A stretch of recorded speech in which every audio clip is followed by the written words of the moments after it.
LIG 넥스원 2023년 상반기 실적을 슬프트 회계로 분석하고 연말 매출액을 예측해 보도록 하겠습니다. 매출은 19.2% 증가했고 영업이익은 77.7%가 증가했습니다. 포괄 가공비 배부 재고자산 회전율은 2회전으로 매우 약하게 나타납니다. 그리고 또한 코스메틱 회계 개연성이라고 판단이 됩니다. 분식회계를 제가 좀 코믹하게 이제 표현하기로 했어요. 구독, 좋아요, 내용이 좋다고 생각하시면 부탁드립니다. 원가 회계 손익으로서 매출은 1조 896억 원을 달성해서 19.2%가 증가했습니다. 가공비 배부 재고자산은 그런데 거꾸로 18.7% 감소했습니다. 재고의 감소는 원가 회계 영업이익상으로는 불이익이지만은 스루프 관점에서는 매우 바람직한 결과라고 할 수 있겠습니다. 매출원가가 조금 더 올라갔죠. 더 증가했습니다. 20.3%로. 그래서 매출 총이익 떨어졌고 14%밖에 증가 안 했고 판매 관리비가 더 증가했습니다. 18.8%. 그래서 최종 영업이익은 1081억 원으로서 10.9%가 증가했습니다. 이것이 이제 원가 회계로 결산된 내용이 되겠고요. 영업이익률 좀 떨어졌습니다. 그리고 생산성도 떨어지고 스루풋 결과를 말씀드리면은 매출에 비례하는 매출 재료비는 9.1% 증가했습니다. 매출 증가율보다 적게 증가했으므로 원재료 가격이 하락했다고 추론할 수 있겠습니다. 반대로 원재료 가격이 상승을 했다 그래도 만약에 상승했다 그래도 판매 가격을 더 올렸다라고도 해석이 가능한 대목이죠. 또는 복합적인 원인이다라고 얘기할 수 있겠습니다.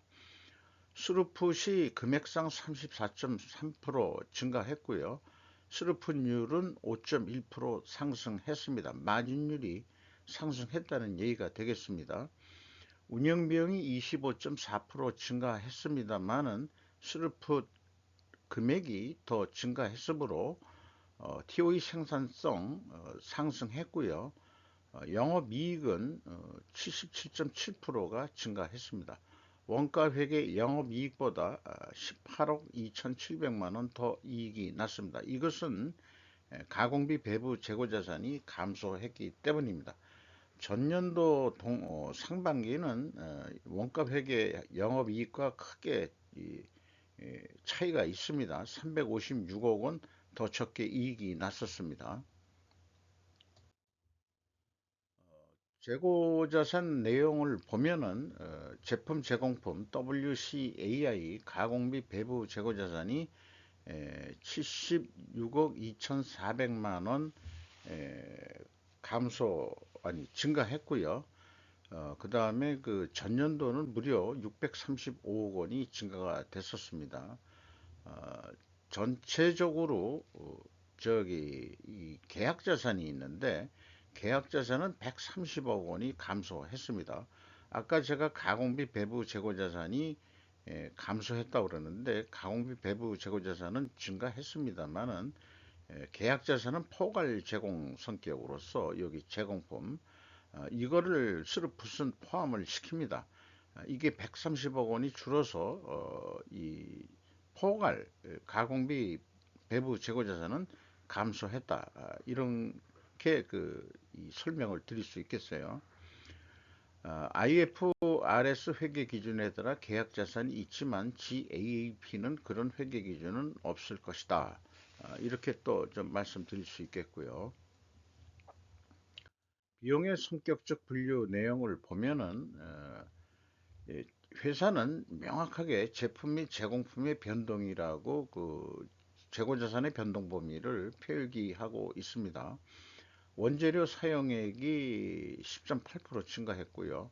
AB를 더한 매출원가 재료비는 17% 증가했습니다. 그리고 운영비용 25.4% 증가했습니다.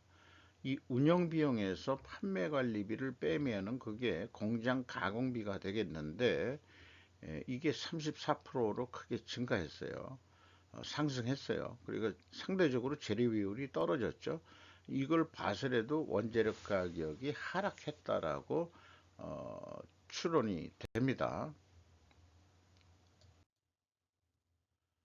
재고자산 매출원가 회계 투명성 검증 단계에서 이 좀 그 제대로 좀 잘 안 맞아 떨어지는 것 같습니다.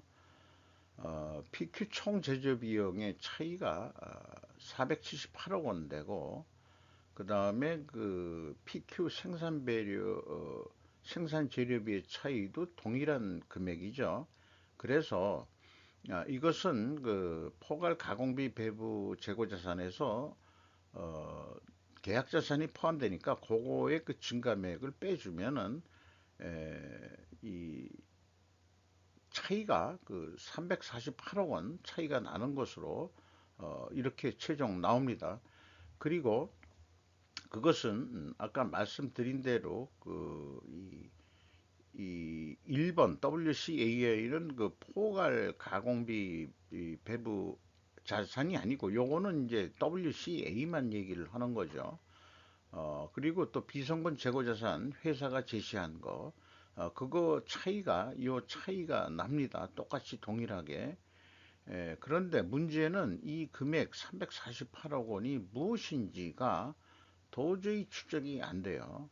그러니까 이 1단계에서도 똑같은 금액인데 이거가 비가공비 배부재고산의 증가액도 아니거든요. 회사는 명쾌하게 어, 이, 이거를 그 표현을 했죠. WCAI. 그것이 그 제품과 제공품이라고. 그런데 그 비성분에서 표시한 건 또 424억 원이다 이 말이죠. 이런 거가 어떻게 산출이 되는 걸까? 그걸 저는 도저히 모르겠어요. P가 회사가 공시한 데이터에 의한 제조 원가로 Q보다 많다. 즉, 영업이익이 적게 나오도록 조정했다고 가정한다. 2단계 회사가 공시한 데이터로는 비성분으로는 매출 원가를 줄여 영업이익이 높게 나오도록 조정했다고 가정한다. 그러니까 총 제조 비용이 높다는 것은 회사께 이익이 좀 낮게 나오게 되는 건가? 이렇게 되는데 재고 자산의 증강 관계로 이 그 매출원가 2단계에서는 영업이익이 높게 만들어 나오도록 했느냐? 이렇게 이제 또 생각을 하게 한단 말이죠. 그러면 그 제조 원가 시의 추론과는 모순이 되죠. 그런 것들이 재고 자산의 변동이 일치하지 않는 게 이제 원인이긴 하겠습니다만은 계부의 내용이 무엇인지는 전혀 추적할 수는 없습니다. 재고자산 회계 투명성 3단계로서 현금 흐름표 기준인데 현금 흐름표 기준도 전혀 맞지가 않습니다. 현금식으로 읽어보면은 현금이 104억 원이 들어왔다면은 재고가 104억 원만 감소하면 되는데 128억 원이 감소했어요. 그러면은 24억 원의 재고가 어디로 날라갔느냐 이렇게 물어보면은 재고자산 평가 손실 환입액이 있어. 그러면 더 늘어나게 되죠. 31억 4,100만 원으로 전년도는 496억 원이나 차이가 납니다. 현금 흐름표가 맞지 않으면 전체의 회계 투명성은 인정할 수 없습니다. 계약자산 및 매출채권 검증도 완벽하게 패스하지 못합니다. 이 계약자산이라고 수주산업이 있거든요. 그래서 매출채권 계약자산의 증가 액이 있어요. 그 재무상태표에. 그런데 이제 이게 그 회사는 현금 흐름표에 따로따로 그 표현이 되어 있습니다. 어, 매출 채권 증감액이 있고 계약자산 증감액이 있거든요. 요걸 합치면은 그 538억 원이 되겠는데 이것도 역시 갭이 87억 원 있습니다. 이렇게 재고자산 회계가 불투명하다. 저는 그렇게 판단이 됩니다. 불투명한 재고자산 가지고 매출원가를 산출했다는 얘기죠. 이익이 많이 나오도록 조정했다. 이렇게 볼 수도 있겠습니다. 운영비용, 인건비가 1890억 원이 집행이 됐는데 34.2%가 증가했어요. 직원 수가 무려 479명을 증원시켰습니다. 그리고 거기다가 평균 임금은 9,140만 원으로 예상이 됩니다. 18.7%나 크게 인상이 될 것 같습니다. 외주 가공비가 또한 48.7% 크게 증가했고요. 지급 수수료도 1.2%가 증가했습니다. 경영평가 지표로서 이 포괄 가공비 배부 재고 자산 회전율이 되겠습니다. 2회전 상승했습니다. 포괄 제공인 계약 자산이 감소한 게 원인으로 판단이 됩니다. 수르푼율도 상승했습니다. 이렇게 동일 방향이면은 투명하게 가정을 합니다. 지금까지는 저기 쭉그 분석한 내용은 어, 이 분식회계 개연성 가정을 했는데 이 경영진표로 봐서는 또 투명하다 이렇게 또 가정이 나옵니다. 이 만들어진 그 논리에 의해서는 이 모순이 해결될 수 있는지는 좀 더 진행을 해보죠. 그리고 레버리지율, 이자 부채 레버리지율을 좀 낮췄습니다. 이자 금리들이 좀 올라가니까 좀 이자 부채들을 좀 줄이는 그런 상황이 나오는 것 같습니다. 투자자본 이익률은 9.1%로 4.2%가 상승했습니다. 지금 그 경영 성과 지표로 봐서 그 투명하게 가정을 했는데 이 표는 분식회계 가정했을 때 얘기입니다. 그러나 지금 위에 있는 내용대로 투명하게 개연성 가정을 했기 때문에 그 입증을 하려면 원재료 매입 가격 하락, 1, 2차 그 이 추론, 손익계산서하고 비성분에서 추론한 것은 매입 가격 하락한 거하고 동일하게 나오고요. 수주 판매 가격은 상승으로 입증을 해야 될 것입니다. 그게 과연 가능할려는지 좀 모르겠어요. 그런데 회사는 저기 LIG 넥스원이 방위 산업이죠. 지배회사의 원재료 가격 관련 사항은 보안관계상 기재를 생략합니다. 연결회사 제품의 가격 관련 사항은 보안관계상 기재를 생략합니다.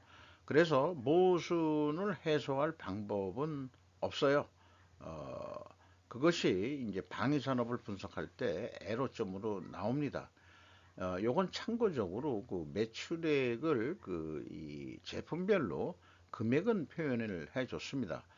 궁금했던 것은 도대체 어떤 제품들을 만들었냐 그러면은 정밀 타격 제품, 감시 정찰 제품, 또 항공전자 및 전자전에 들어가는 제품, 그리고 지휘 통제, 통신에 관련된 제품, 거기다 이제 기타가 있는데 향후 그 미래 세대를 위해서는 기타가 무인화, 미래전 무기체계, 사이버전, MNS가 뭔지 잘 모르겠습니다만은 우리가 그 전투 로봇 이런 것까지 여기서 만들어내려는지 모르지만 아마 그 아닐 것 같고요. 전투 로봇을 만드는 데는 그 별도 회사가 있을 거고 거기에 들어가는 그 무기나 그 전자 장비라든지 이런 체계들 그 다음에 뭐 이런 거 하고 이런 게 이제 관련이 많이 되지 않겠냐 이렇게 생각이 됩니다. 상반기 실적을 기준으로 해서 연말까지 매출액은 2조 2,500억 원을 예상을 합니다. 재고가 1% 감소한다고 보고 2천만 원, 2천억 원 정도 이익이 날 것이다 예상하고 뭐 재고가 뭐 1% 정도의 증감 가지고는 크게 영업이익의 변동은 없습니다. 그래도 1%라도 늘어나면은 매출액이 그대로라고 하더라도 계획상보다는 더 이익이 나게 되어 있습니다. 이것이 이제 원가 회계의 문제라는 거고요. 스루프 관점에서는 2조 1,500억 원 예상이 됩니다. 이익은 1,900억 원으로 예상이 되고요. 충분히 그 이익을 확보할 수 있습니다.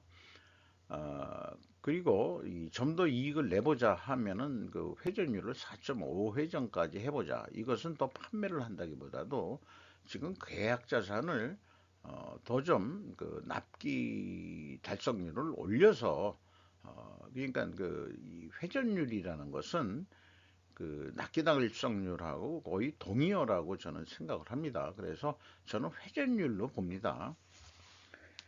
납기 달성률을 어떻게 이 파악할 방법은 없거든요. 외부에서.